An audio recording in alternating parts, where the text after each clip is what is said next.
As you can see in this footage, the cameras record a young man walking with a minor, while a third person is waiting for them at the location. Minutes later, those same cameras only show two people leaving. In broad daylight, in a secluded spot, the meeting was neither casual nor improvised. According to the case file, the minor, 14 years old, had made a serious accusation against the young man to her 23-year-old boyfriend, which was never proven, but directly influenced what happened next.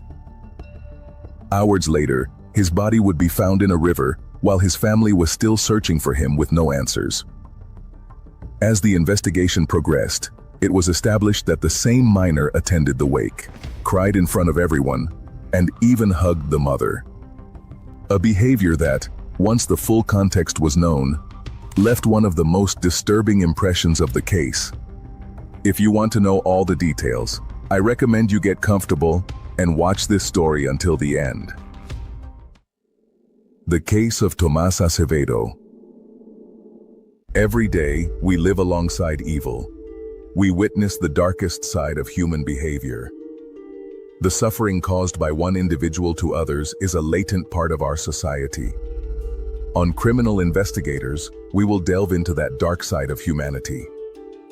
We will bring the most perverse crimes to the screen and try to get inside the minds of those beings who commit the most terrible acts.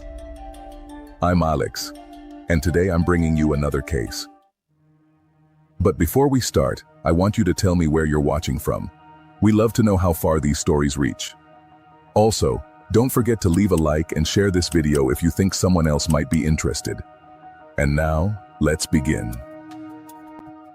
On Saturday, July 27, 2019, 17-year-old Tomás Acevedo left his home in San Vicente de Tagua Tagua with the calm of any other day.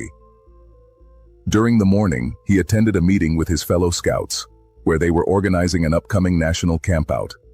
Nothing in his routine suggested that this would be the last day of his life. Around 12:30 in the afternoon, Tomás left the location. Shortly after, he began to receive insistent WhatsApp messages from a 14-year-old girl who asked him to meet her at the Zamorano Bridge, a secluded and rarely used spot. After several attempts, she managed to convince him. He finally agreed to meet her, arriving at approximately 2:51 in the afternoon. Without knowing it, Tomás was walking into a trap. A young man was already at the location, having been previously guided to that spot by the minor, as he didn't know the area. When Tomás arrived with the girl, the situation changed quickly. The young man intercepted him, began to insult him, and confronted him aggressively. What started as an argument escalated in seconds.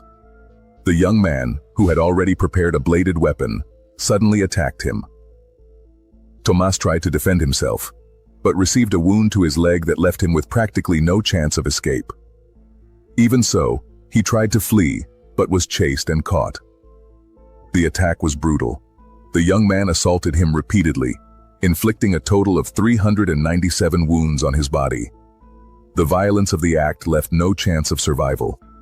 In that place, isolated and without help, Tomás lost his life. After the attack was over, far from acting impulsively, the perpetrators began to take actions that showed prior preparation.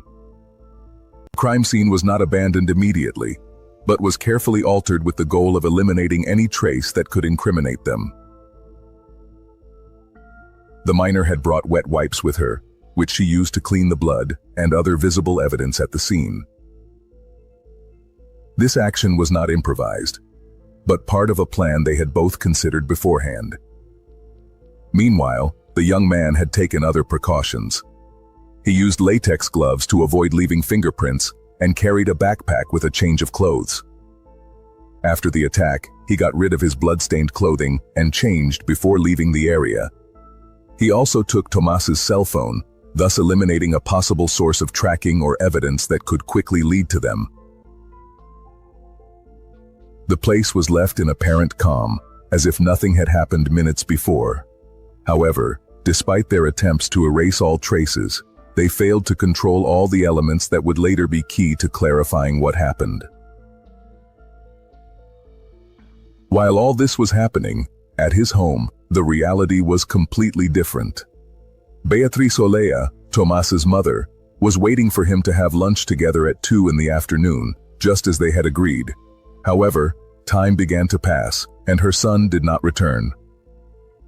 Initial concern soon turned to anguish. She tried to contact him repeatedly but never got an answer. Each unanswered call increased the uncertainty and fear that something was wrong.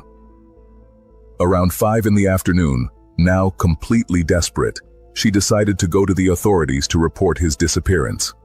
The report immediately activated search protocols, mobilizing the police and various emergency teams. At the same time, family, friends, and community members began to organize to help with the search. What at first seemed like a worrying absence quickly became a critical situation that mobilized the entire town, with no one yet imagining the magnitude of what had really happened. The search went on for hours with no concrete results, while uncertainty grew among those waiting for news.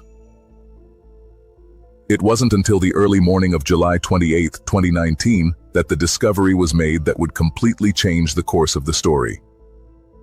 Firefighters managed to find the body of a teenager in the Tinguiririca River. Shortly after, the authorities confirmed what the family had feared. It was Tomas. The scene not only marked the end of the search, but the beginning of an investigation into a crime of extreme violence. The impact was immediate. The news spread quickly through the community, causing shock among neighbors, teachers, and everyone who knew the young man.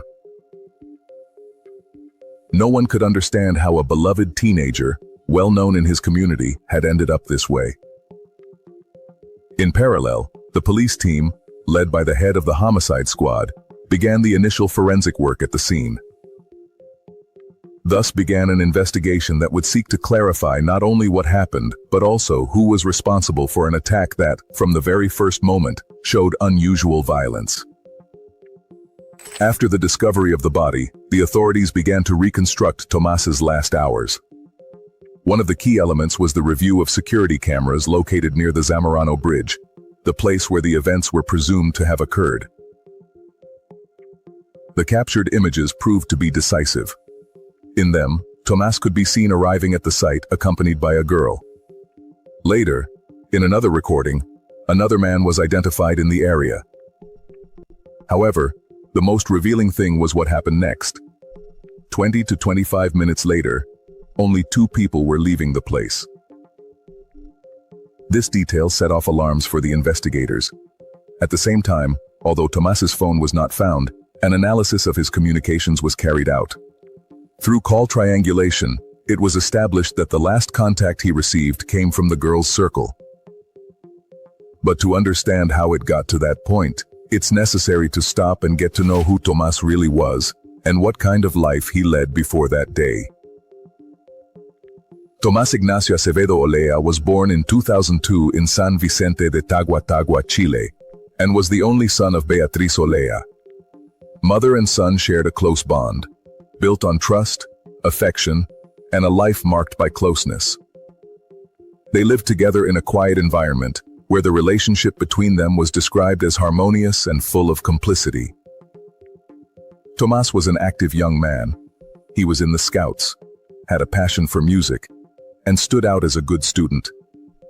But beyond his activities, what characterized him most was his personality. He was cheerful, spontaneous, and had the ability to make those around him laugh. He enjoyed performing magic tricks, playing the guitar, and spending time with his friends. His personality made him well-liked within his school and social circles. He was not a confrontational or problematic young man, but quite the opposite. His image was that of someone approachable, trustworthy, and with a seemingly normal life.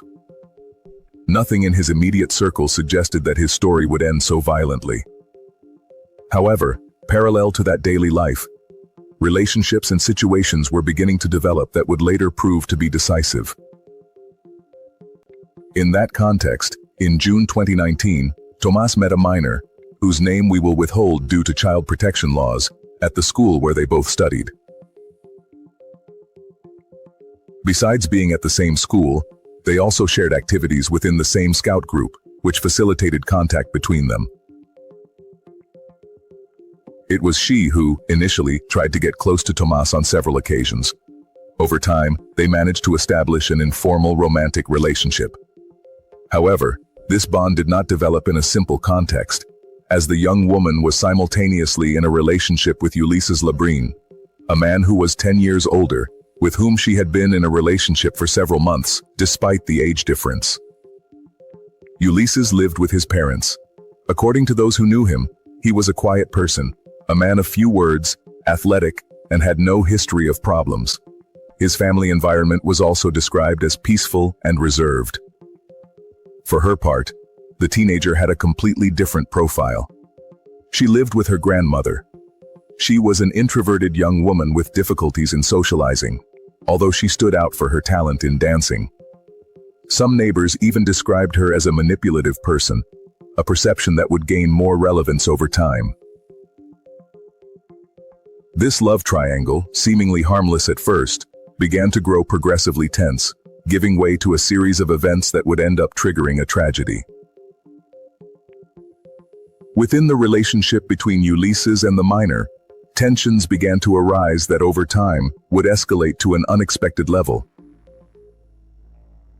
On several occasions, Ulysses tried to advance their intimacy, but he was always refused. It was then that she gave him an explanation that would completely change the course of events. According to her story, Tomas had sexually abused her. This accusation deeply shocked Ulysses, who reacted with anger and bewilderment. At first, he suggested that the right thing to do was to go to the authorities and report the alleged incident, but she rejected that option. Before we continue, let's take a quick break. If you're finding this video interesting, I invite you to subscribe to the channel and leave a like. It helps a lot, so we can keep making more videos and telling these kinds of true stories. With that said, now, let's continue with the story. Far from seeking a legal path, the young woman proposed a much more dangerous alternative: to take revenge on her own. She argued that after what happened, Tomas continued to bother her, which she claimed justified taking direct action against him. This idea began to take shape in Ulysses' mind. What might have initially been an emotional reaction turned into a conscious decision. The outrage, combined with the teenager's influence, ended up pushing him down a violent path that would mark the beginning of the planning of the crime. Once the decision was made, they both began to organize how to carry out the attack. It was not an impulsive act, but a plan that was structured in advance. Ulysses acquired a bladed weapon through the internet, while she was in charge of defining key aspects of the execution. Thus, what began as an accusation led to a carefully designed plan whose ultimate goal was to take Tomas's life. The evidence was beginning to close in. What were initially isolated clues began to take shape as a coherent sequence that pointed to a planned crime with two people clearly involved. As the investigation progressed, the pressure on the main suspects intensified. The evidence was becoming overwhelming, and the net was closing in more and more. In this context, the minor began to appear nervous and cornered by the evidence that directly linked her to the crime. With that, on August 2, 2019, she took a decisive step. She confessed to a teacher at the school that she had participated in the crime against Tomas. This act marked a turning point. The school principal intervened immediately and told her that she had to go to the authorities to formalize her statement. Otherwise, he would do it himself. Faced with this pressure, the young woman agreed. With the confession underway, the authorities acted quickly. They went to Ulysses' home, where he was arrested. Shortly after, he also took responsibility for the events. Both were taken into custody, formally beginning the judicial process. The autopsy confirmed that Tomas Ulysses died from acute anemia caused by massive blood loss, a direct consequence of the brutal attack. However, the trial did not take place immediately. Various factors, including the global health emergency, delayed the process for about 2 years, during which time the accused remained in custody. During that period, Tomas's mother, along with her family, led a constant fight to demand justice. She ran campaigns, appeared in the media, and kept the case alive in public opinion, while the prosecution continued to gather evidence. She also gave her opinion about the girl in various media outlets. She expressed her bewilderment at the minor's behavior after the events, as she commented that she even attended her son's funeral, cried with the family, and hugged her. For public opinion, this type of behavior only reflected the young girl's complete lack of remorse at such a young age. Finally, on May 11, 2021, the trial began. Dozens of witnesses, expert reports, and documentary evidence were presented. For public opinion, this type of behavior only reflected the young girl's complete lack of remorse at such a young age. Finally, on May 11, 2021, the trial began. Dozens of witnesses, expert reports, and documentary evidence were presented. Ulises testified, admitting his participation and detailing how the events unfolded, emphasizing that he acted because of the minor's statement, claiming that Tomas had sexually abused her and that he regretted having taken an innocent life, also pointing out the minor's role in all the planning. The public prosecutor's office charged both with aggravated homicide. A life sentence was requested for Ulises, while for her, a sentence consistent with her status as a minor and her participation in the crime. After several days of hearings, on June 11, 2021, the sentence was handed down. The court concluded that there was premeditation in the crime. Ulises Labrin was sentenced to 17 years and 183 days of maximum security prison. For her part, the minor received a mixed sentence: 4 years of internment in a closed facility with a social reintegration program, plus 1 year of special supervised release. Despite the conviction, the young woman's defense tried to modify the sentence by requesting a more flexible regime. However, the court rejected the request, upholding the original sanction. With this, the case reached its judicial conclusion. But for Tomas's family, no sentence would be enough to repair the loss or erase the way his life was taken. The most disturbing thing about this case is not just the violence with which Tomas's life ended. It's the coldness with which it was all orchestrated. A minor, with a clear age difference from an adult man, was able to manipulate him to the point of turning him into a weapon. It wasn't a fit of jealousy. It was a fabricated story, a very serious accusation, an alleged rape that was never proven, used as a trigger to push someone else to kill. And he, far from questioning it, decided to act without proof, without truth, without thinking about the consequences. But what came next crosses any line. While Tomas's family was desperately searching for him, she already knew what had happened. And yet, when everything was confirmed, she had the audacity to show up at the wake. She cried in front of everyone, faked her grief, mingled with those who were truly devastated, and hugged the mother of the young man she had led directly to his death. An act that not only reveals manipulation, but a coldness that is hard to even describe. And even with all this, the sentence she received leaves a bitter taste that's hard to ignore. Because she was a minor, the law limited her criminal liability, significantly reducing her sentence. But that opens up an uncomfortable discussion. Can a person plan, manipulate, and trigger a murder and still face such light consequences? The law considers her a minor, but her decisions, her capacity for deceit, and the result of her actions show a level of awareness that many question was truly punished as it should have been. This case isn't just about a crime. It's about how a lie can become a death sentence, how someone can build a false story, use it as a tool of manipulation, and cause an irreversible tragedy, knowing exactly what could happen. And then, the most uncomfortable question remains. Was justice really served in this case? Do you think age should outweigh the severity of the actions? Was Ulises the only one who ended up paying the real price, or should both have faced similar sentences? Where does the responsibility of the one who executes the act end? And where does the responsibility of the one who manipulates from the beginning lie? We'll be reading your comments.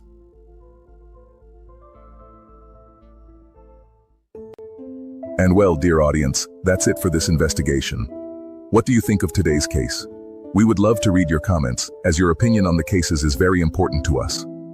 Remember to always do so with the utmost respect, both for the victim and for the other viewers and us who will be reading them. Before you go, leave a like and subscribe if you haven't already. Also, don't forget to share this video if you think someone you know might be interested. See you in the next criminal investigation. Goodbye.